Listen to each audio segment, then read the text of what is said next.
वह श्रेष्ठ संवाद इस प्रकार हुआ है, वह मैं आगे कहूँगा। अब तुम श्री रामचंद्र जी के अवतार और परम सुंदर और पवित्र पापनाथ के चरित्र सुनो। हरि गुण नाम अपार कथा रूप अग्निक अमित, मैं निज मति अनुसार कहूँ उमा सदृश हूँ। श्री हरि के गुण नाम कथा और रूप के सभी प्रकार अगणित हैं और असीम हैं। फिर भी हे पार्वती, मैं अपनी बुद्धि के अनुसार कहता हूँ, तुम आदर पूर्वक सुनो। गिरिजा हरि चरित्र सुहाय, विपुल विषाद निगमग गाय। हरि अवतार हेतु जय होई, इद मिथित कही जय न सोई। हे पार्वती सुनो, वेद शास्त्रों ने श्री हरि के सुंदर विस्तृत और निर्मल चरित्र का गान किया है।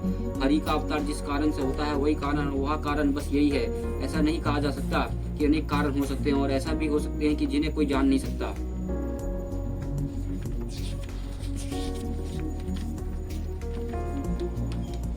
राम अतकर बुद्धि मन बानी, मत हमार अस सुनी सयानी। तदापि संत मुनि वेद पुराना, जस कुछु कही स्वामित अनुमाना। हे सयानी सुनो, हमारी मत तो यही है कि बुद्धि मन और वाणी से श्री रामचंद्र जी का तर्क नहीं किया जा सकता। तथापि संत मुनि वेद और पुराण अपनी अपनी बुद्धि के अनुसार जैसा कुछ कहते हैं, तस मैं सुमुख सुनाओ तो ही समुझी परई, जस करना मोही। जब होई धर्म की हानि, बढ़ी असुर अधम अभिमानी। और जैसे जैसे कुछ मेरे समझ में आता है, हे समुखी वही कारण मैं तुमको सुनाता हूँ। जब धर्म का अंश होता है और नीचे अभिमानी राक्षस बढ़ जाते हैं। करी अनित जई नहीं बरानी बरनी, सीधी विप्र देहनु सुर धरनी। तब प्रभु धारी विविध शरीरा, अरे हरि ही कृपा निधि सज्जन पीरा। और वो ऐसे अन्याय करते हैं जिसका वर्णन जिसका वर्णन नहीं किया जा सकता। तथा ब्राह्मण गो देवता पृथ्वी कष्ट पाते हैं। तब वो कृपा निधान प्रभु भांति के दिव्य शरीर धारण करके सज्जनों को पीड़ा हरते हैं। असुर मारी तभी सुनाहे, रखी निज ऋतु सेतु। जग विस्तारी विशद, जस राम जन्म कर हेतु। और वो असुरों के मारकर देवताओं को स्थापित करते हैं और अपने स्वरूप वेदों की मर्यादा की रक्षा करते हैं और जगत में अपना निर्मल यश फैलाते हैं। श्री रामचंद्र जी का अवतार यही कारण है। सोई जस गई भगत भाव रही, कृपा सिंधु जन हित तनु धरई। राम जन्म के हेतु अनेका, परम विचित्र एक तो एका। उसी यश को गा कर भक्तजन भव सागर से तर जाते हैं और कृपा सागर भगवान भक्तों के हित के लिए शरीर धारण करते हैं। श्री रामचंद्र जी के जन्म लेने के अनेक कारण हैं, जो एक से बढ़कर एक विचित्र हैं। चरण एक दुई कहू बखानी, सावधान सुनो सुमिति भवानी। द्वारपाल हरि के प्रिय देवु, जय अरु विजय जन सब केऊ। एक सुंदर बुद्धि वाली भवानी, मैं उनके दो एक जन्म के विस्तार से वर्णन करता हूँ, तुम सावधान होकर सुनो। श्री हरि के जय और विजय दो प्यारे द्वारपाल है, जिनके सब कोई जानते हैं। विप्रश्राप्त दिनों भाई, तमस असुर देई तिन्ही पाई। कनक कशिपु अरु हटक लोचन, जगत विदित सूर्यपति मदमोचन। उन दोनों भाइयों ने ब्राह्मण संगादि के हिसाब से असुरों की तामसी शरीर पाया। और एक नाम था हिरण्यकश्यप और दूसरे का हिरण्यच। हे देवराज, ये देवराज इंद्र के गर्व को छोड़ने वाले और सारे जगत में प्रसिद्ध हुए। विजयी समीर वीर विख्याता, धरी ब्रहा बपु एक निपाता। होई नर हरि दूसर पुनि, महाराजन प्रहलाद सुजस विस्तारा। वे युद्ध में विजय पाने वाले विख्यात वीर थे। उन्होंने एक हिरण्यक्ष को भगवान के वराह के शरीर धारण करके मारा और फिर दूसरे को हिरण्यकश्यप का नरसिंह रूप धारण करके वध किया और अपने भक्त प्रहलाद का सुंदर यश फैलाया। भय निशाचर जयी तेई महावीर बलवान, कुंभकर्ण रावण सुभट सुर विजयी जगजान। वही दोनों जाकर देवताओं को जीतने वाले तथा बड़े योद्धा रावण और कुंभकर्ण नामक बड़े बलवान और महावीर राक्षस हुए, जिन्होंने सारा जगत जानता है। मुकतना भय अते भगवाना, तिन्ही जन्म द्विज वचन परवाना।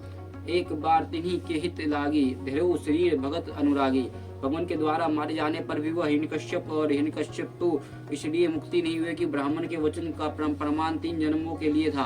अतः एक बार उनके लिए कल्याण के लिए भक्ति प्रेम भगवान ने फिर अवतार लिया।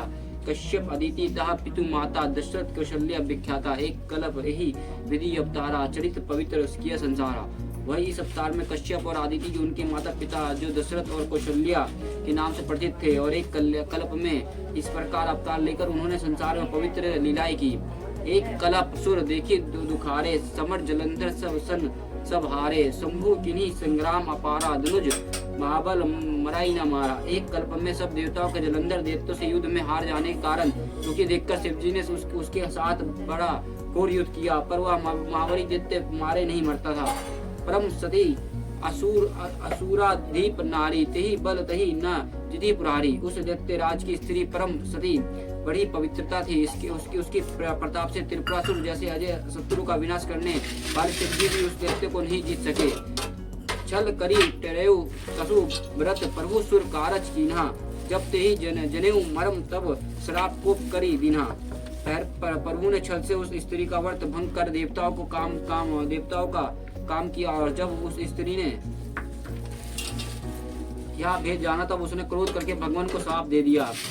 तसु श्राप हरि दीना परमाना, केतुक निधि कृपाल भगवाना। तह जलंधर रावण भयु रणहित राम परम पद दयु। लीलाओं के भंडार के पालू हरि ने स्त्री के श्राप को परमान्य दिया और स्वीकार किया। वही जलंधर उस कल्प में रावण हुआ, जिसे श्री रामचंद्र जी ने युद्ध में मारकर परम पद दिया। एक जन्म करन एहा जही लगी राम हरि नरदेहा, प्रति अवतार कथा प्रभु केरी, सुनी मुनि वर्णी कभी न घनेरी। एक जन्म का कारण यह था कि जिससे श्री रामचंद्र जी ने मनुष्य देह धारण किया है, और भारद्वाज मुनि सुनो प्रभु के प्रत्येक अवतार की कथा कवियों ने नाना प्रकार से वर्णन की है। नारद श्राप दिनी एक बारा, कल्प एक तेही लगी अवतारा, गिरिजा चकित भई सुनी बानी, नारद विष्णु भक्त पुनि ज्ञानी। एक बार नारद जी ने श्राप दिया था, एक कल्प में उसके लिए अवतार हुआ, और यह बात सुनकर पार्वती जी बड़ी चकित हुई और बोली, नारद जी तो विष्णु भक्त और ज्ञानी हैं, कारण कौन श्राप मुनि दीन्हा, इक्का अपराध राम पति कीन्हा। यह प्रसंग मोहि कहू पुरारी, मुनि मन मोहि अचरज भारी। मुनि ने भगवान को श्राप किसी कारण से दिया, लक्ष्मीपति भगवान ने उनका क्या अपराध किया था, हे पुरारी शंकर जी यह कथा मुझसे कहिए। अब मुनि नारद के मन में मोह होना बड़ा आश्चर्य की बात है। बोले, ऋषि महेश तब ज्ञानी, मूढ़ ना कोई, जही जस रघुपति कही, जब सब तत् यही क्षण हुई। तब महादेव जी ने हंसकर कहा, ना कोई ज्ञानी है, ना कोई मूर्ख। श्री रघुनाथ जी जब जिसकी जैसा करते हैं वह उसी क्षण वैसा ही हो जाता है। कहू राम गुण गाथा, भरद्वाज सादर सुनहु, भव भजन रघुनाथ भजू, तुलसी तजी मन मद। यज्ञवाल्का जी कहते हैं कि हे भारद्वाज, श्री रामचंद्र जी के गुणों की कथा कहता हूँ, तुम आदर से सुनो। तुलसीदास जी कहते हैं कि मन और माधव मद को छोड़कर अवगमन का नाश करने वाले रघुनाथ जी भजो। हिमगिरी गुहा एक अति पावनी, एक भा समीप शरीक सुहावनी, आश्रम परम पुनित सुहावा, देखी देव ऋषि मन अति भावा। हिमालय पर्वत में एक बड़ी पवित्र गुफा थी, उसके समीप ही सुंदर गंगा जी बहती थी। वह परम पवित्र सुंदर आश्रम देखने पर नारद जी मन को बहुत ही सुहाना लगा। निरिख सेल सरी विपिन विभागा, बहु राम पति पद अनुरागा, सुमृत हरि शराप गति बाधी, सहज विमल मन लगी समाधि। पर्वत नदी और वन को सुंदर विभागों को देखकर नारद जी के लक्ष्मीकांत भगवान के चरणों में प्रेम हो गया, और भगवान की स्मरण करते हुए उन्हें नारद मुनि को सांप की जो सांप उन्हें दक्ष प्रजापति ने दिया था, और जिसके कारण वह एक स्थान पर नहीं ठहर सकते थे, गति रुक गई और मन के स्वाभाविक ही निर्वन होने से उनका समाधि लग गई। मुनि गति देखी सुरेश डेराना, कमी बोली किन्हीं सनमाना, सहत सहाय जहु मम हेतु, चले हर्षि ही जलाचर केतु। नारद मुनि को यह तपोमयी स्थिति देखकर देवराज इंद्र डर गए, और उसने कामदेव को बुलाकर उसका आदर सत्कार किया और कहा कि मेरे हित के लिए तुम अपने सहायक सहित नारद की समाधि भंग करने जाओ। और यह सुनकर मीनध्वज कामदेव मन में प्रसन्न होकर चला।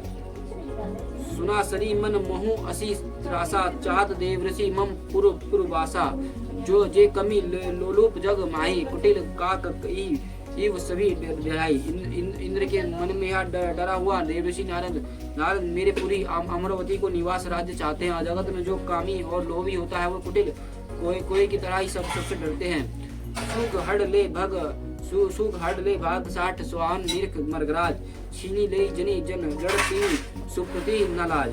जैसे मूर्ख कुत्ता सिंह को देखकर सुखी हड्डी को लेकर भागे और वह मूर्ख यही समझे कि वह उसे हड्डी के सिंह छीन न ले, उसे वैसे ही इंद्र की नाराज जी मेरे राज्य छीन। लोग उसे सोचते हैं कि लाज नहीं आई। अतही आश्रम वही मदन जब गाऊ, निजी माया बसंत निर्माऊ, कुसुमिति विविध बिठुप बहुरंगा।